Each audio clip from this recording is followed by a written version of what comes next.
Hello भाइयों। आज हम इस बात पे बात करने आए हैं अपने पर्सनल एक्सपीरियंस पे कि पढ़ाई के सिवा और ऐसी कौन कौन सी चीज़ें हैं जो हमें पढ़ाई से डिस्ट्रैक्शन करती हैं, जो हमें पढ़ाई से अलग कर देती हैं। क्या मोटिवेशन वीडियो देखना ज़रूरी है? क्यों ज़रूरी है? क्या ओवर थिंकिंग से बचना ज़रूरी है? क्यों बचना ज़रूरी है? क्या ओवर थिंकिंग नहीं होती है? क्या ओवर थिंकिंग केवल हमें हुई थी, आपको नहीं होती? ओवर थिंकिंग सभी को होती है। तो ओवर थिंकिंग से कैसे बचा जाए? इस समय अपने आप को किस प्रकार से मैनेज किया जाए, क्योंकि टाइम वापस नहीं आएगा। टाइम को कैसे मैनेज किया जाए, इस टाइम को कैसे यूटिलाइज़ किया जाए। जैसे हमारी बहुत से लोगों से बात हुई, हम पर्सनल उस समय ये सब झेले हुए हैं। अभी ढेर ज़्यादा दिन नहीं बीता, हम वहाँ से यहाँ आए हुए हैं, लगभग 3 से 4 महीने। पर्सनल हम अपना एक्सपीरियंस बता रहे हैं। अभी हम ऐसे लोग हमारे साथ वाले हैं और लोग हमारे पास जो पर्सनल मैसेज करते हैं, उन लोगों से हमारी बात हो रही है। इस समय सबसे बड़ी समस्या चल रही है कि कौन सा बुक पढ़ा जाए, कैसे अपने आप को मैनेज किया जाए। यार मोबाइल सबसे बड़ी सबकी फ़ायदा भी है, समस्या। मोबाइल को कैसे यूज किया जाए, अपने टाइम को कैसे यूज किया जाए। इस समय जो अपने टाइम को सही समय से, सही तरीके से, सही जगह पे यूज कर ले जाएगा, उसी की जीत होगी। अब हम बात करते हैं सबसे पहले ओवर थिंकिंग। ओवर थिंकिंग से कैसे बचा जाए? ओवर थिंकिंग क्या है? जैसे हम सोचते हैं कि हमारा नहीं हो रहा है, जैसे हम सोचते हैं हमारा लगता है कि हमें से गलती हो रही है, लगता है हम यार पढ़ाई नहीं कर पा रहे, लगता है यार हमारे रूममेट या हमारे साथ वाले हमसे ज़्यादा नंबर लेकर आ रहे, ऐसा लगता है यार टेस्ट में समस्या केवल हमें आ रही, ऐसा लगता है कि यार कि अब की बार हमारा होगा या नहीं होगा, या यार मतलब विश्वास नहीं रहता। तो इस विश्वास को कैसे मेंटेन रखें? या केवल ये आपके साथ हो रहा है, या केवल हमारे साथ हो रहा था, या किसी के साथ हुआ, किसी के साथ नहीं हुआ। ऐसे बहुत सी समस्याएं हैं। जैसे कभी कभी लगता है कि हमारा नहीं हो रहा है, इससे क्या समस्या है, इसे कैसे ऊपर किया जाए, कम किया जाए? आप रेगुलर जो पढ़ाई पढ़ रहे हैं उसे पढ़ते रहिए। सबसे आप पढ़ाई में कैसे इंगेज रहेंगे? पढ़ाई में आप इंगेज रहेंगे टेस्ट देने से। आप टेस्ट एक वीक में कम से कम 1 दीजिए और हफ्ते में 2 दीजिए। आप टेस्ट दीजिए, टेस्ट का एनालिसिस करिए, सिलेबस पढ़िए। टेस्ट आपको बताएगी कौन सी सब्जेक्ट, कौन सा टॉपिक पढ़ना है, कितना पढ़ना है, कैसे पढ़ना है। आप जब अपने आप को व्यस्त रखेंगे, अपने आप को बिजी रखेंगे। अब बिजी आप कैसी कई भी तरह से रख सकते हैं। बिजी आप ऐसे भी रख सकते हैं कि आप मोबाइल देखें। बिजी आप ऐसे रखें कि किसी के पास मैसेज करें, उससे बात करें। इन द सेंस आप किसी से कह रहे हैं कि हमारी समस्या ये है, हम ओवर थिंकिंग में जा रहे हैं हम।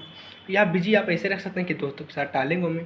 तो बिजी आप किस प्रकार रखेंगे, उस हिसाब से आपका माइंड सेट होगा। आपको मैं क्लियर बता दें, जैसे आप पढ़ने गए हैं, आप वहाँ पर पढ़ाई छोड़कर सब कुछ करें, कितना एंजॉय करें, टहरें, घूमें, कुछ भी करें, लेकिन आप पढ़ाई अगर जो नहीं करेंगे तो आपको समस्या आएगी, आपको कभी अच्छा नहीं लगेगा।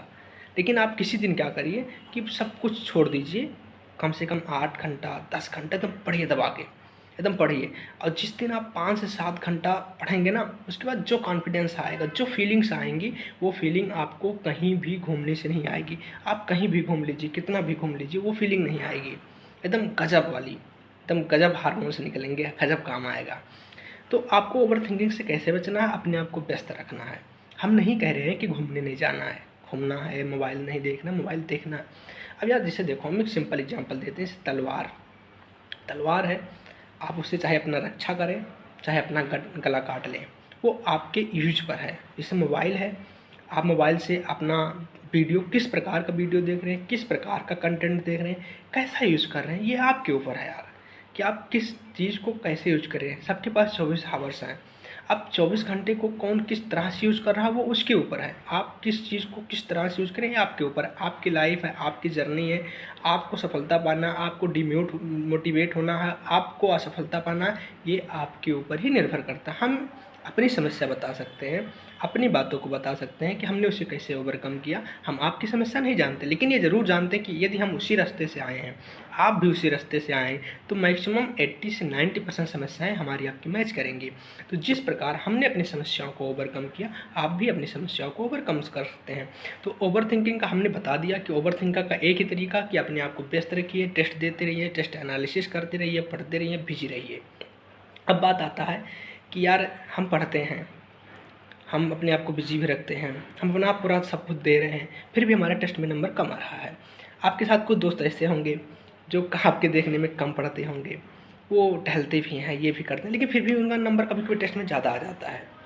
तो फिर ये लगता है यार हम इतना पढ़ते हैं, उसके बाद हमारा कम आता है, और वो यार थोड़ा सा पढ़ता है, उसका इतना आ जाता है। तो ये कैसे? हम बताते हैं।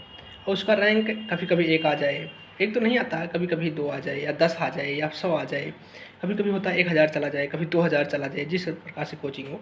तो उसमें ये लगता है कि यार हम पढ़ रहे हैं, इतना ज़्यादा पढ़ रहे हैं, इतना ज़्यादा टेस्ट लगा रहे हैं, इतना ज़्यादा एनालिसिस कर रहे हैं, सब कुछ प्रॉपर ध्यान दे रहे हैं, लेकिन यार हमारा रैंक 10 आ रहा है, 20 आ रहा है, 30 आ रहा है, 40-50 जो कुछ भी आ रहा है उसके 15-20 ज़्यादा, 15-20 कम वेरी कर रहा है। तो फिर ऐसा क्यों होता है कि यार जो कम पढ़ रहा है उसका नंबर ज़्यादा, उसको अचानक ज़्यादा आ जाता है, किसी में उसका तुक्का लग गया। तो यार का हम उस तरह से पढ़ें कि हमारा भी तुक्का लग जाए, उसका ये श्योर नहीं है कि नीट में कौन सा दिन वाला आ जाए। 1000 रैंक वाला नीट में उसका आ जाए, 1 रैंक वाला आ जाए या 10 रैंक वाला आ जाए, लेकिन आपका श्योर है कि आपको 50 रैंक आ रही है, तो 50 से 10 रैंक क्या उधर चली जाएगी, वो दिन आ गया, या 10 रैंक इधर चली आएगी, वो दिन आ गया। तो आपका श्योर है, यही श्योरिटी आपको मोटिवेशन देगी, यही श्योरिटी आपको विश्वास देगी। और नीट में तैयारी करते हुए विश्वास बहुत ज़रूरी है अपने ऊपर। और इस समय विश्वास ही नहीं होता है, ऐसा लगता है कि हमारा नहीं होगा, ऐसा लगता है कि यार नहीं होगा तो क्या होगा। तो यार आप एक बात सोचिए कि आपका अगर जो नहीं हुआ तो आप क्या कर लेंगे, या हो जाए तब तो फिर बात ये ख़त्म है। और फिर जैसे क्या आपके पास नीट के सिवा और कोई ऑप्शन है? अगर जो ऑप्शन है, इस समय आप कर क्या सकते हैं? क्या नीट का पेपर जल्दी करा नहीं सकते? नीट का पेपर दोबारा दे नहीं सकते? तो या ऐसा तो नहीं है कि आप कोई बिजनेस कर सकते हैं, कुछ दूसरा कर भी नहीं सकते ना। तो कर क्या सकते हैं? पढ़ाई। आप केवल पढ़ाई के सिवा और कुछ नहीं कर सकते। और पढ़ाई ही एक ऐसी चीज़ है जो आपको सभी चीज़ों से आगे ले जाएगी। पढ़ाई ही ऐसी चीज़ है जो आपको गरीबी से निकाल सकती है। जैसे इस समय आप देखेंगे कुछ लोग ऐसे होंगे जो एकदम फुल फंडास मौज कर रहे हैं, टहल रहे हैं, घूम रहे हैं, और आप ये सब छोड़ रहे हैं। तो इसमें किसका फ़ायदा है, किसका घाटा, हम ही बता रहे हैं। जैसे आप सब कुछ छोड़ दिए, मोबाइल में मूवी नहीं देख रहे हैं, कम देख रहे हैं, गाना नहीं सुन रहे हैं, कम सुन रहे हैं, या टहल नहीं रहे हैं तो कम टहल रहे हैं, तो यार क्या ये मिलेगा कभी? यस, बिल्कुल मिलेगा। आप जो चीज़ आज छोड़ेंगे, कल आपको उससे ज़्यादा मिलने वाला है। जैसे जिन्होंने तैयारी के दौरान मोबाइल 10 घंटे 8 घंटे देखा है, वो नीट के रिजल्ट के बाद मोबाइल देखना बंद कर देंगे। लेकिन अगर जो आपने मोबाइल को सही तरीके से यूज किया, आपका स्क्रीन टाइम कम है, तो नीट के रिजल्ट के बाद आपको स्क्रीन टाइम बढ़ जाएगा ऑटोमेटिक। लोग आपके पास मैसेज करेंगे, आप स्टोरी लगाएंगे, आप यूट्यूब देखेंगे, यूट्यूब पे लगाएंगे, मतलब कुछ भी करेंगे, आपका स्क्रीन टाइम बढ़ जाए ऑटोमेटिक। तो आपने पहले नहीं यूज किया था, बाद में आप यूज कर रहे हैं। जैसे आपने तैयारी के दौरान टहले घूमे कम, तैयारी के बाद आप लोग कहेंगे चलो यार यहाँ पर टहलाएं, ये कराएं, वो कराएं। जैसे आप इस समय पार्टी, नाच गाना, डांस में नहीं जा रहे होंगे, या जा रहे होंगे तो कम जा रहे होंगे, तो आपको नीट के बाद लोग आपको बुलाएंगे, आपके पास पर्सनल मैसेज करेंगे, आपके घर आएंगे। आप जब एम्स में आएंगे कभी, एम्स में जैसे वहाँ पर क्या करना होता है, तैयारी में करना होता है कि हम यार 2-3 दोस्त, जैसे हम पर्सनली कहेंगे रूममेट, आपका रूममेट से इस प्रकार जमना चाहिए कि वो एक अक्षर से ज़्यादा पढ़ रहा है या एक अक्षर कम पढ़ रहा है। तो आप उसको बताइए कि आपने आज एक वर्ड कम पढ़ा, आपने एक वर्ड ज़्यादा पढ़ा। आप रूममेट को अपना कंपटीटर मान के ना पढ़िए, अपना मित्र मान के पढ़िए कि हम दोनों साल एक साथ सेलेक्ट होंगे, इस प्रकार पढ़िए। जब आप उसका फ़ायदा सोचेंगे तो आपका फ़ायदा सोचेगा। तो 3-4 दोस्त या 2 दोस्त, 3 दोस्त ऐसे रखिए जिसमें हर चीज़ शेयर की जा सके, क्योंकि यार दोस्त ही ऐसा है जिससे आप अपनी बातें बता सकते हैं। आपकी नीट की तैयारी बढ़िया नहीं चल रही, आपका टेस्ट बढ़िया नहीं गया, तो आप यार ये चीज़ें घर पर फ़ोन लगा के नहीं कर सकते। आप अपनी समस्याएं ऐसी जगह बताएं जहां पर समस्याओं का निवारण हो सके। आप अपनी समस्याएं ऐसी जगह ना बताएं जहां आपकी समस्याएं सुनकर कोई दूसरा भी परेशान हो जाए या उसका निवारण न की जा सके। मांगें वहीं की जाती हैं जहां पर मांगें पूरी हों। ये बात कन्फर्म ध्यान रखिए। तुम्हारे पास क्या समस्याएं हैं, तुम किस चीज़ों से झेल लो, ये कोई नहीं सुनने वाला है। तो ये आप उन्हीं को सुनाइए, उन्हीं को बताइए जो आपको सुनना चाहता हो। तो आप इसे, आपको ग्रुपिंग नहीं करनी है, आपको वहाँ पर इलेक्शन नहीं लड़ना। आप जब एम्स में आएंगे, एम्स में प्रॉपर इलेक्शन होता है, सीआर के लिए इलेक्शन होता है, एसएस के लिए इलेक्शन होता है, तमाम प्रकार के स्पोर्ट्स सेक्रेटरी, कल्चर सेक्रेटरी, सब तमाम प्रकार के यहाँ पर इलेक्शन होता है। आप आइए यहाँ पर इलेक्शन लड़िए, आप आइए यहाँ पर जिम्मेदारी लीजिए, आप आइए यहाँ पर ग्रुपिंग करिए। यहाँ पर बढ़िया बढ़िया ग्राउंड बनाए गए हैं पर्सनल आपके लिए, आप आइए ग्राउंड खेलिए, ग्राउंड देखिए, मैच है, वॉलीबॉल है, सिंगिंग के लिए एक रूम बनाया गया है, आप आइए सिंगिंग करिए, डांस करिए, एक रूम पूरा प्रॉपर उसी के लिए बनाया गया है। टहलिए, घूमिए, सब कुछ करिए, इतना बड़ा ग्राउंड है, सब कुछ करिए। अब आपको ये क्यों मिल रहा है? क्योंकि आपने पहले छोड़ा था। तो जो आप आज छोड़ेंगे कल उससे ज़्यादा पाएंगे। यहाँ पर जैसे आप इस समय फंक्शन नहीं अटेंड कर रहे होंगे या कम कर रहे होंगे, तो आप उसका फ़ायदा क्या होने वाला है? आप जब एम्स में आएंगे, हमारे एम्स में कम से कम 70 से 75 फेस्ट एनुअल मनाए जाते हैं। आप उसमें नाचिए, गाइए, देखिए, घूमिए, टहलिए। जब से हम एक महीना हो गया एम्स में आए, 1 महीने के लमसम, पढ़ाई सबसे कम हुई है। किसी दिन 1 घंटे, किसी दिन आधे। क्यों? क्योंकि हमने इससे पहले पढ़ा था, नीट में हमने पढ़ा था, तो आज हमें कम पढ़ रहा। अगर जो हम नहीं पढ़े होते तो फिर से तैयारी कर रहे थे, फिर उससे ज़्यादा पढ़ना होता। तो जो आप नहीं करेंगे वो आपको करने का मिलेगा। जो आप आज नहीं किए हैं वो आपको मिलेगा। जैसे जिसका नंबर ज़्यादा आ रहा है उसने पढ़ाई की है उस टॉपिक की, जिसका टॉपिक बढ़िया है उसने उस टॉपिक की पढ़ाई की है तो उसका बढ़िया आ रहा है, आपने नहीं की तो आपका ख़राब आ रहा है, तो आपको करना पड़ेगा। Everything is pay off cost, everything is constant. यदि आपके पास आज दुख है तो कल सुख आएगा, यदि आपके पास आज सुख है तो कल दुख आएगा, आप बच ही नहीं सकते। Everything is constant. आप ये मान के चलिए, एम्स का सपना रखिए, तैयारी कीजिए, अपने आप को इंगेज रखिए, अपने आप को मोटिवेट रखिए। और मोटिवेट सेल्फ मोटिवेशन हो चाहिए। आपको हमेशा ये पता होना चाहिए कि हम जिस जगह पे तैयारी कर रहे हैं क्यों कर रहे हैं, हम यहाँ पर क्या करने आए हैं। आप अपने मोबाइल में सुबह, जब आप सुबह उठिए तो कम से कम ये मान कर रखिए कि आधा घंटा या 1 घंटा मोबाइल नहीं देखेंगे। और 1 आधा घंटा आप मोबाइल मत देखिए। आप पढ़ाई करिए, नहाइए धोइए, अपना जर्नल काम करिए, लेकिन 1 घंटा मत देखिए। दिन भर आप अपना एक टारगेट रखिए, हमारा टेस्ट है, टेस्ट लगाएंगे, आज ये पढ़ाया जाएगा, ये पढ़ेंगे, ये पढ़ेंगे, ये करेंगे, वो करेंगे। एक टारगेट से काम कीजिए। पूरा दिन बीतने के बाद आप जब शाम को, रात के समय जब भी सोते जाइए, तो हमारा ये सलाह कि आप ऐसे तो नहीं सो जाएंगे कि मतलब तुरंत बिस्तरा पे गिरे तुरंत सो गए।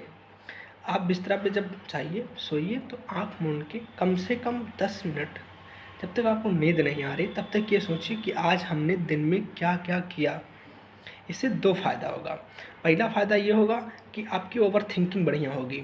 ओवर थिंकिंग मतलब आपका मतलब थॉट प्रोसेस, कि आपने दिन में क्या क्या किया। तो इससे क्या होगा, जो चीज़ आप, हम नहीं करें कि आप क्लास में जो एक एक टॉपिक पढ़ाएगा उसे याद रखिए, लेकिन ये तो याद रहे किस टीचर ने किस टॉपिक को पढ़ाया, किस टॉपिक को कौन कौन सा टॉपिक पढ़ाया गया, कौन कौन सा सवाल हम आके कितना सवाल लगाए, किस सब्जेक्ट को कितना समय दिए, किस सब्जेक्ट को कम दिए, किस सब्जेक्ट को ज़्यादा दिए, कौन सा काम किए, कौन सा काम छूट गया। तो जो काम आपका छूट गया, अब फिर कल का उसी समय कल का सोच लीजिए कि कल हमें क्या क्या करना है। तो इससे आप दिन भर में जो काम किए हैं और जो काम भूल गए हैं, 2 काम वो आपको याद आ जाएगा। और कभी कभी ऐसा होगा कि आपको उसी समय एहसास हो जाएगा कि यार हमें ये नहीं करना था, हमें ये करना था। तो आप दूसरे दिन उस गलती से बच जाएंगे। जो गलती आपने आज कर दी है वो आपको ज़रूर याद आएगी कि हमने किया। तो यदि आपको ये याद आ गई कि हमने आज ये किया तो कल आप उस गलती से बच जाएंगे। और सबसे बड़ी बात है ये सोचना कि कौन सी गलतियाँ हमारी है। अपनी गलतियों को एक्सेप्ट करो। जो आप जैसे टेस्ट दे रहे हैं, टेस्ट में हम नहीं कहेंगे आप हर एक क्वेश्चन को लिखिए कि जो आपको, लेकिन आप ये ज़रूर लिखिए टेस्ट के एनालिसिस के बाद कि हमने इतना नंबर क्वेश्चन इस वजह से गलत किया, उसे टाइम कब दिया, उसे जल्दी से पढ़ लिया, हमारे कंसेप्ट गलत थे, हमारी थ्योरी गलत थी, हमारी किस गलती के कारण वो चीज़ गलत हुआ। आप उसे ज़रूर लिखिए, उस गलती को दोबारा मत कीजिए। आप अपने गलतियों को एक्सेप्ट कीजिए, गलतियों पर काम कीजिए, अपनी गलतियाँ देखिए, दूसरों की नहीं। अपने आप को समय दीजिए, अपने आप के टाइम दीजिए। यदि आप अपने आप को समय देंगे तो वो आपको समय देगा। यदि आप अपने आप पे काम करेंगे तो आपका रिजल्ट आएगा। नीट का प्रिपरेशन करेंगे, नीट का रिजल्ट आएगा। आईएएस की प्रिपरेशन करेंगे, आईएएस का रिजल्ट आएगा। तो आप अपने आप को समय दीजिए, एकदम मोटिवेट रहिए, अपना मोटिवेशन रखिए कि हमें नीट की तैयारी क्यों करनी है। हम यार पढ़ाई के सिवा कुछ और कर सकते हैं या नहीं कर सकते, तो यही क्यों करना है, ये अपने आप मोटिवेशन रखें। अपने आप को हमेशा याद रखें कि हम कौन हैं, यहाँ क्या करने आए हैं। लगे रहिए, अपना 100% दीजिए। All the best. अगर जो वीडियो अच्छी लगी हो, ऐसा लगा हो कि इसमें आपको एक भी पॉइंट अच्छा लगा, एक भी पॉइंट, तो आप लाइक करिए। कमेंट में वो ज़रूर लिखिए कि हमें आपके वीडियो से ये पॉइंट अच्छा लगा, जिससे आपका 1 भी % फ़ायदा हो। शेयर करिए, सब्सक्राइब करिए। Thank you for watching the video.